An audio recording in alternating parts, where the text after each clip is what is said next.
આપણને મત આપવાનો અધિકાર આપ્યો અને એક રસ્તો બતાવ્યો કે હવે તમારા મત આપવાના અધિકારથી ભારતને તમારે આવું આવું આવું બનાવવાનું છે.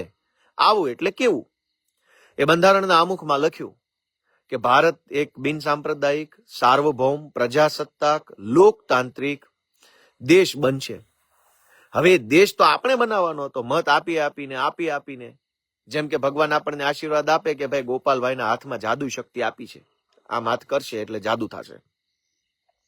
અને એ જાદુ કરીને ગોપાલભાઈ શું કરવાનું છે એ પણ કીધું કે તમારે સમાજને શિક્ષિત કરવાનો છે, જાગૃત કરવાનો છે, સમાજને હિંમત આપવાની છે, સમાજને એકજૂટ કરવાનો છે. આવું ભગવાને કીધું ને હાથમાં શક્તિ આપી. હવે શક્તિનો ઉપયોગ ક્યાં કરવાનો હતો? સમાજને જાગૃત કરવા, એક કરવા માટે, નીડર બનાવવા માટે, શિક્ષિત કરવા માટે. પણ આમ હાથ કરીને ક્યાં ઉપયોગ કર્યો? સમાજમાં ફાટફૂટ પડાવવા માટે, સમાજને ખાડે નાખવા માટે, સમાજને ડર ફેલાવવા સમાજની અંદર આવો ઉપયોગ થયો.